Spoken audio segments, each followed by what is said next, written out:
Doll That Cried. Part 1, The Auction. It started on an unseasonably warm November day when I decided to indulge in a little retail therapy. I had recently moved to the small town of Maplewood, trying to leave behind the chaos of my life in Chicago. Maplewood was quaint, with its red brick streets, family-owned diners, and one quirky little auction house on the corner of Elm Street. I wasn't really planning to buy anything, I just wanted to poke around. The moment I stepped inside, I was greeted by the faint smell of cedar and mothballs. "Welcome," said an elderly woman seated behind the counter. Her hair was pulled into a bun so tight it looked painful. "Thanks," I murmured, scanning the items. The auction had already begun, and the low hum of the auctioneer's voice filled the room. That's when I saw it. Perched on a dusty shelf, amid stacks of old books and a tarnished silver tea set, sat a porcelain doll. Its face was so lifelike it gave me chills. Glassy blue eyes stared out from beneath dark lashes, and its lips were parted ever so slightly, painted a vivid crimson. Its dress was intricate, with lace sleeves and tiny pearl buttons. There was something hauntingly beautiful about it. I approached the shelf, almost hypnotized, and carefully picked up the doll. It was heavier than I expected, cool to the touch. "You've got an eye for treasures, don't you?" the woman behind the counter said. "Is it part of the auction?" I asked. She nodded. "Lot number 57. It's a unique piece, been here for years. Folks usually find it a bit eerie." I laughed, trying to shake off the unease that her words stirred in me. Eerie was an understatement. When lot number 57 came up, I bid $25, not expecting much competition. But then, to my surprise, a man in the back of the room raised his paddle. He was tall and thin, with sunken cheeks and sharp features. $30, he called out. "40, I countered, my voice louder than I intended. The man hesitated, his hollow eyes narrowing at me. Going once, going twice. The gavel came down.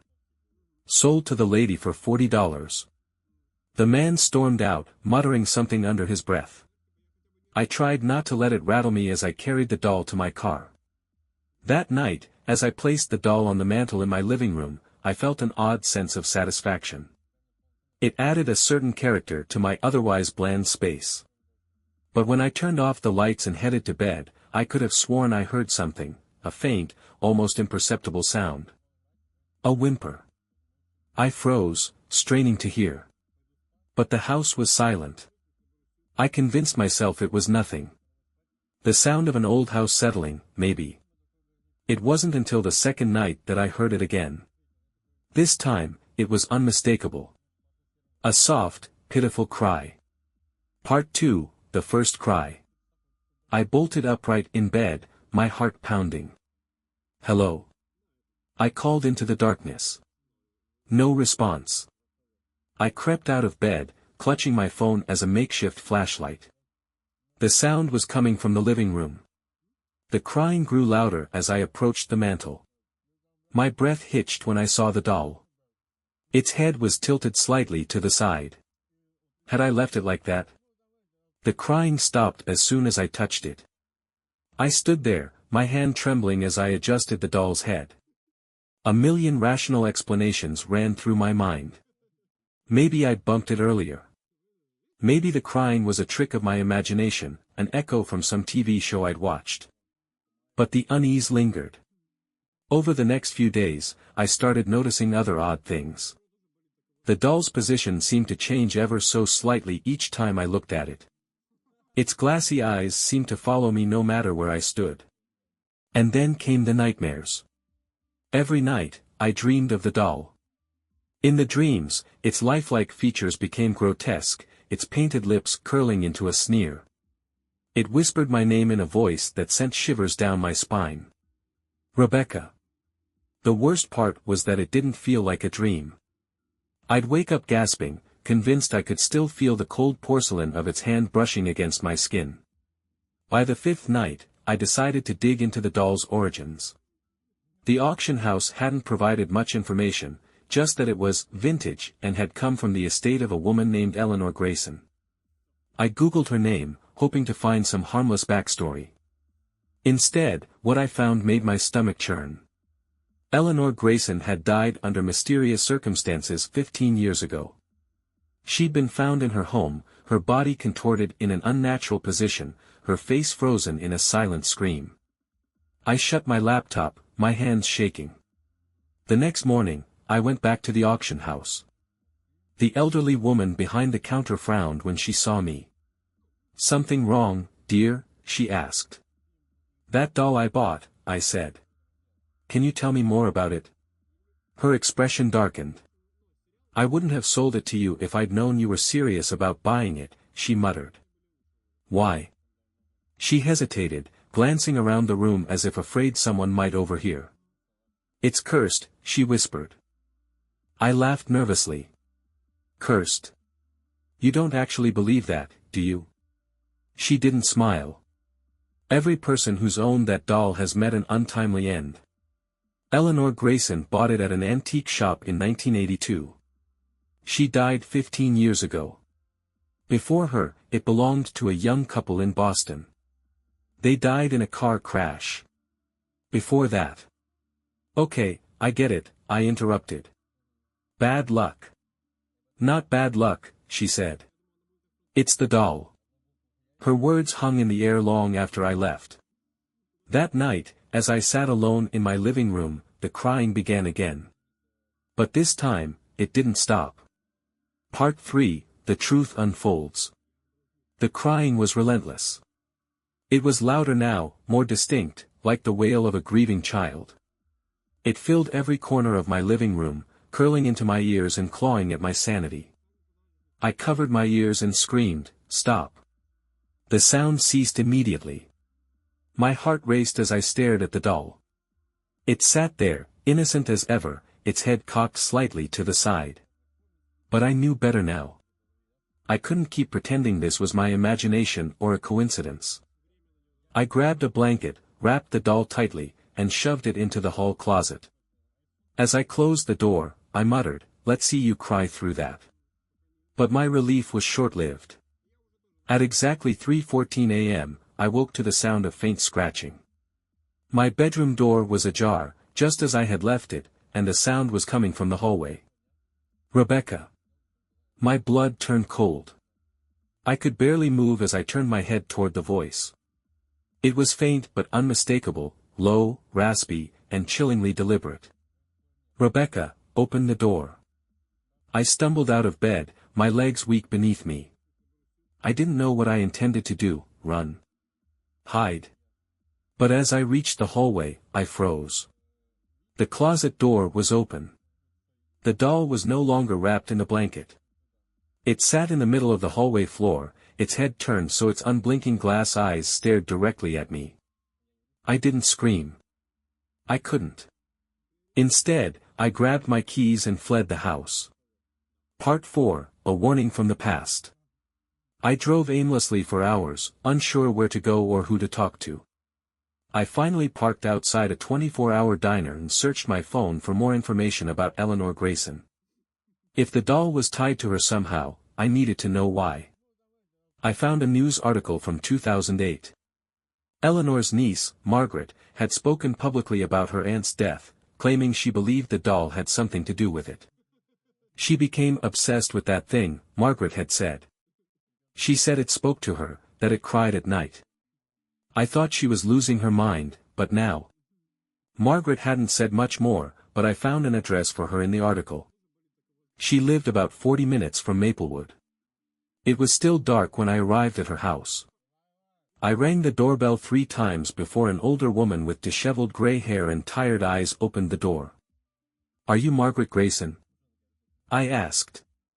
"Who's asking?" "My name's Rebecca. I need to talk to you about the doll." Her expression changed instantly. She grabbed my arm and yanked me inside, slamming the door behind us. "You have it, don't you?" she hissed.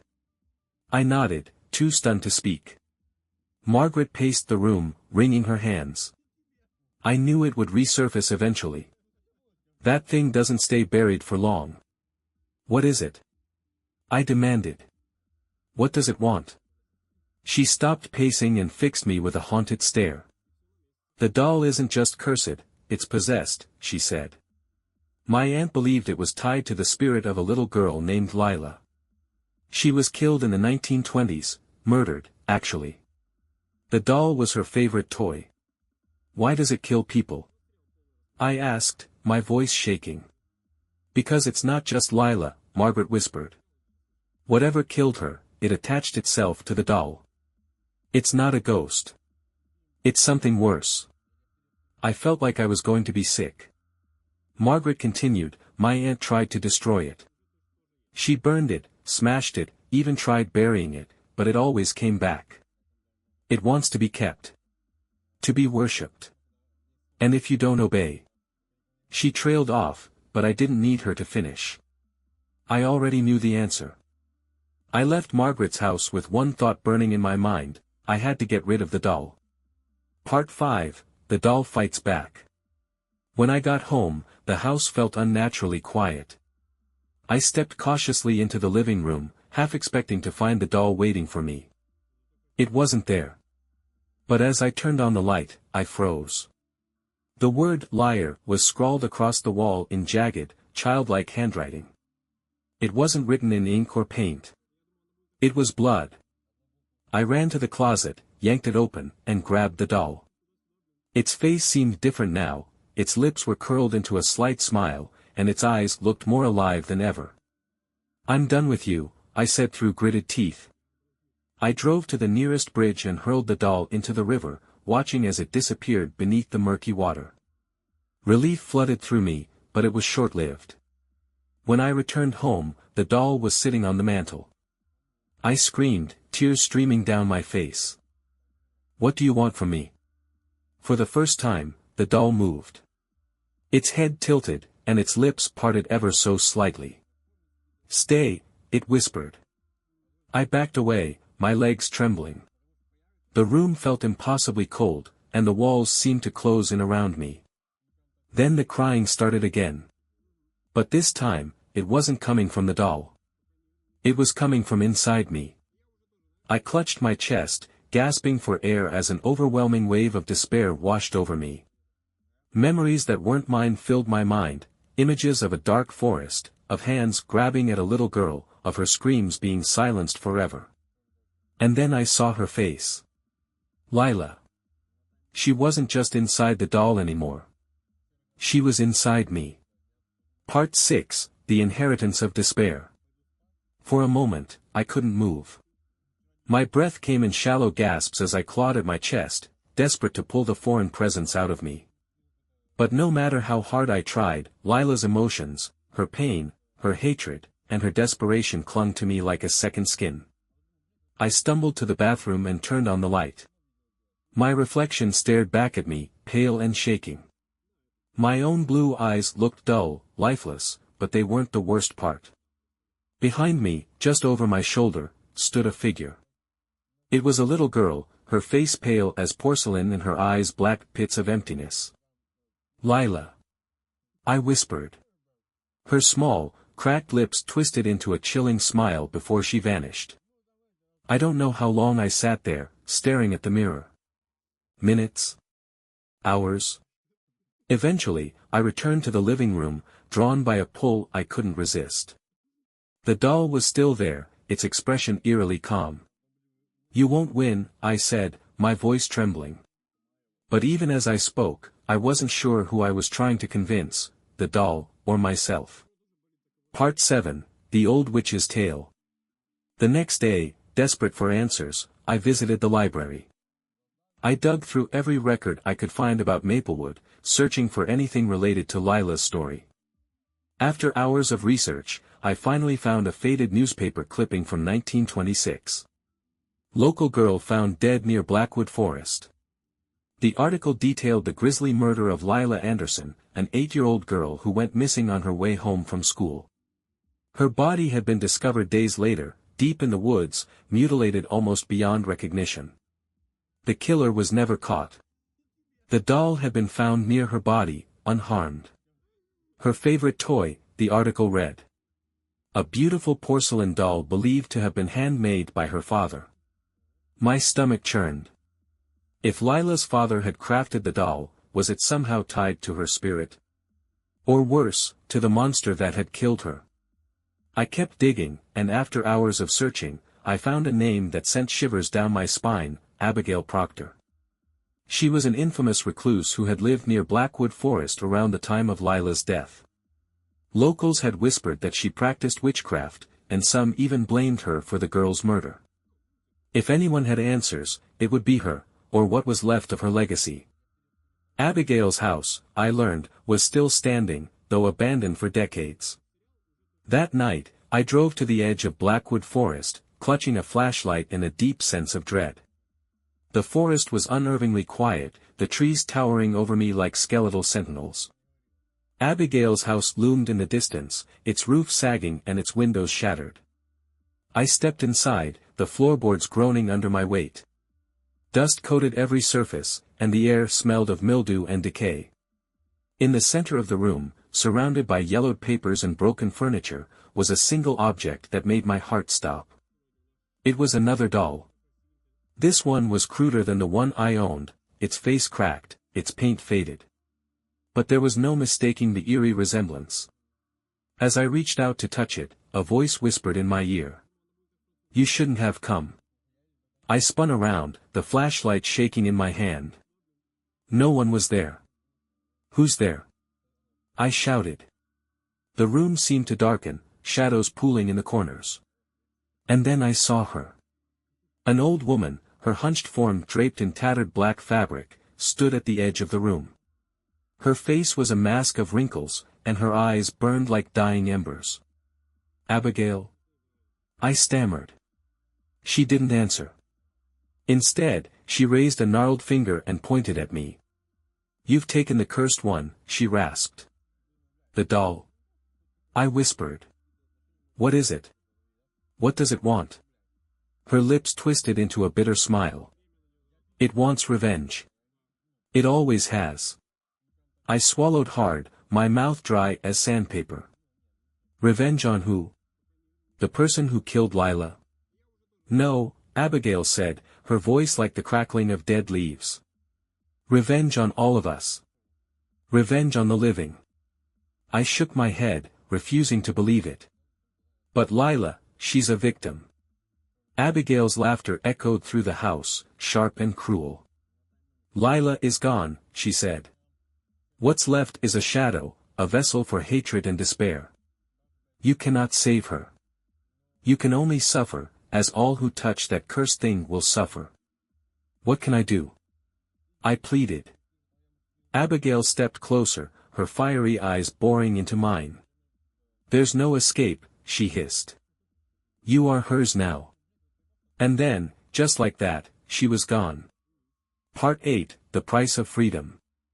I left the house shaking, my mind racing with Abigail's words. If there was no way to escape the doll, I was doomed. But I couldn't accept that, not yet. I spent the next several days researching exorcisms, rituals, anything that might sever the doll's connection to me. I found countless stories of cursed objects, but none as malevolent as this one. Finally, I stumbled across an ancient ritual that claimed to unbind spirits from their vessels. It required fire, salt, and a personal sacrifice, blood. I gathered the supplies and drove to the edge of Blackwood Forest, the doll sitting like a passenger in the seat beside me. Its presence was suffocating, and I could feel its hatred seeping into the air. At the heart of the forest, I built a small fire, surrounding it with a circle of salt. I placed the doll in the center and took a deep breath, clutching the knife in my trembling hand. "I banish you," I said, my voice steady despite the terror clawing at me. "I banish you from this world. Return to the darkness where you belong." The flames roared higher as I sliced my palm, letting the blood drip onto the doll. For a moment, nothing happened. Then the air grew icy. The fire extinguished itself, plunging me into darkness. And then I heard her voice. "Rebecca." It wasn't just a whisper this time. It was everywhere, inside my head, in the trees, in the ground beneath me. "You can't get rid of me," she said. The doll rose from the ground, hovering in the air, its eyes glowing with an otherworldly light. "You will stay with me," it said, its voice a twisted amalgamation of Lila's and something much darker. I screamed as the doll flew toward me. And then, everything went black. Part 9, Bound Together. I woke up on the cold forest floor, shivering and drenched in sweat. The air was thick, suffocating, and the fire I had lit was nothing more than smoldering embers. The doll was gone. For one brief, foolish moment, I thought it might finally be over. But then I noticed something strange. My hand, the one I had cut during the ritual, was clean. The wound had completely healed, leaving no trace of blood or pain. Instead, there was something else. A mark. It was small but distinct, an intricate design etched into my palm, like a sigil. The lines twisted and curled, forming a shape I couldn't decipher. And then I heard it. Not crying this time. Laughter. It was faint, like an echo in the distance, but it was unmistakable. A child's laughter, high-pitched and mocking, circling me as if the forest itself were alive. "You belong to me now," the voice whispered. I bolted upright, spinning around to find the source, but there was nothing, no one. I drove home in a haze, my thoughts racing. I had tried to break the connection, to free myself from the doll's grip, but it had only made things worse. The mark on my hand pulsed with a dull, throbbing ache, as if it had a heartbeat of its own. That night, I didn't sleep. Every shadow seemed to move, every creak of the floorboards felt like an approaching threat. I kept the lights on, clutching the nearest heavy object, a baseball bat I'd found in the closet. But the real horror didn't come until dawn. Part 10, The Dead Speak.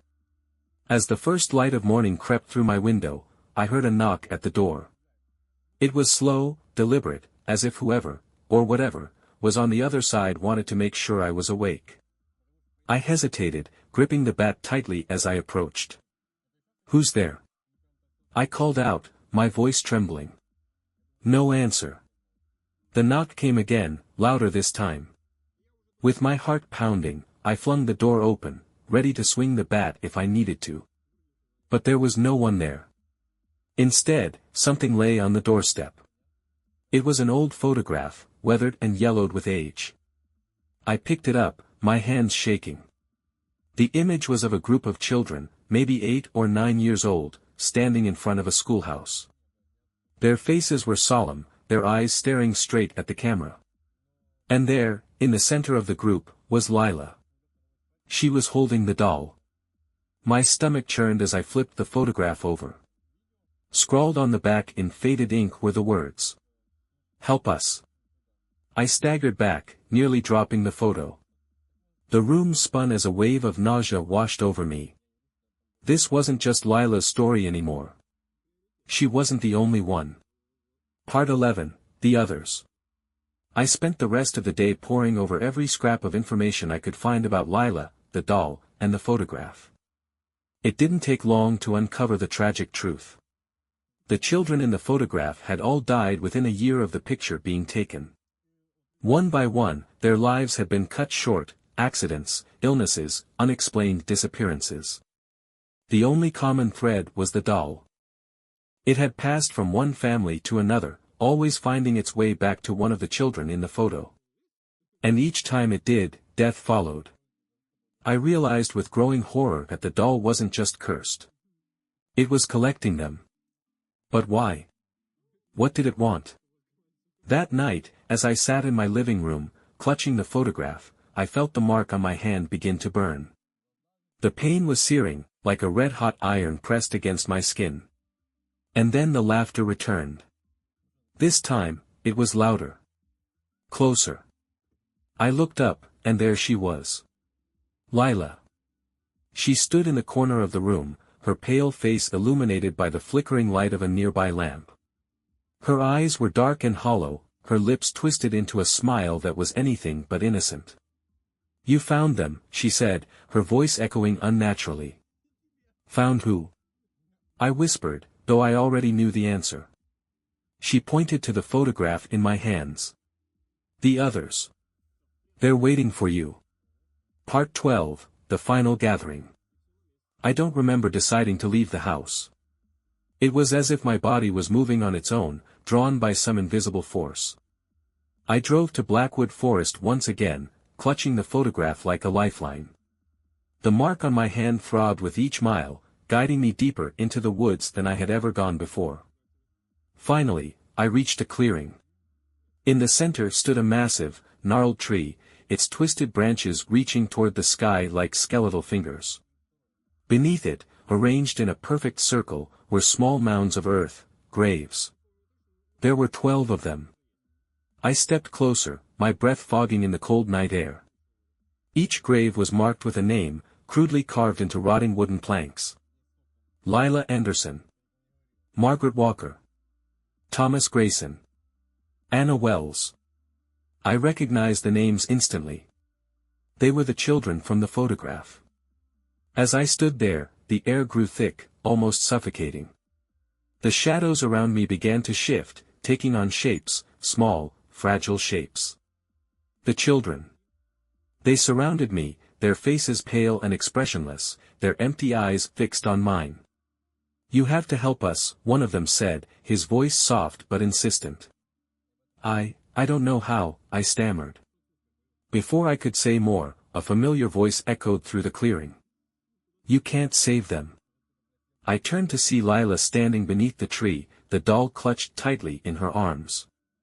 Her smile was gone, replaced by a look of pure rage. "They belong to me now," she hissed. The children shrank back, their forms flickering like candle flames. "No!" I shouted, stepping toward Lila. "You don't have to do this." She laughed, a cold, hollow sound that made my skin crawl. "It's not my choice," she said. "It never was." Before I could respond, the ground beneath me began to shake. The tree's roots writhed like snakes, breaking through the earth and curling around my ankles. The last thing I saw was the doll's lifeless face, its glassy eyes gleaming with malevolence. The doll that cried. Part 13, The Final Stand. The roots tightened around my ankles, pulling me toward the tree as the world blurred into a haze of shadows and whispers. I struggled, clawing at the ground, but it was no use. Lila stood motionless, the doll still cradled in her arms, watching with an eerie calm as I was dragged closer to the gnarled trunk. "You can't fight it," she said, her voice soft but unyielding. "It's stronger than you." But then I heard another voice. It was faint, barely a whisper at first, but it cut through the oppressive darkness like a beam of light. "Rebecca, you can stop it." I turned toward the graves. The children were still there, their forms flickering, their eyes full of a desperate hope. "You can end this," one of them said, stepping forward. It was Margaret Walker, her face pale but determined. "But you have to break the connection." "The doll," another child said. "It's the key. Destroy it." I tried. I shouted, my voice cracking. "It keeps coming back." "You didn't do it the right way," Margaret said. "It has to be bound to you before it can be unbound." "And now?" She looked at my hand. "It is." The mark on my palm burned as if in response, and for the first time, I understood. The ritual I'd attempted hadn't failed entirely, it had linked me to the doll, tethering its power to me. Which meant I was the only one who could destroy it. The roots loosened slightly, as if the tree itself was hesitating. I pulled myself free and stood, facing Lila. "Let them go," I said, my voice steady now. Her eyes narrowed. "They're mine," she hissed. "You can't take them from me." "Yes, I can," I said, stepping toward her. The doll seemed to sense my resolve. Its porcelain face twisted, its delicate features warping into something grotesque. It let out a piercing wail, the sound so shrill it felt like it was splitting my skull. But I didn't stop. I lunged forward, grabbing the doll from Lila's arms. The moment my fingers touched it, the mark on my hand flared with a searing pain, but I didn't let go. "No!" Lila screamed, her form flickering like a dying flame. The children stepped closer, their faces solemn, their hands outstretched as if they were lending me their strength. "You have to burn it," Margaret said, her voice firm. "Completely. Don't let anything remain." I ran to the edge of the clearing, where the remains of my earlier fire lay. My hands trembled as I rebuilt the flames, feeding them with dry branches and leaves until they roared to life. The doll writhed in my grip, its porcelain surface cracking, its cries turning into guttural, inhuman shrieks. "Please," it whimpered, its voice shifting into that of a small child. "Don't do this. I'm scared." I froze, my resolve faltering. "Don't listen," Margaret shouted. Tears streamed down my face as I held the doll over the flames. "I'm sorry," I whispered, and then I let go. The doll hit the fire with a sickening crack. The flames roared higher, engulfing it in an instant. The cries turned to screams, and then to silence.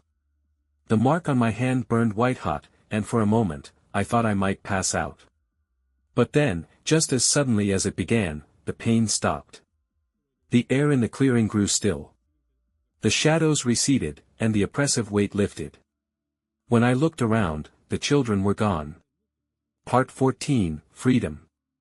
I stayed until the fire had burned itself out, leaving nothing but ash. The doll was gone, completely, utterly gone. As I walked back to my car, the forest felt different. The darkness no longer pressed in on me, and the air was lighter, almost peaceful. For the first time in weeks, I felt free.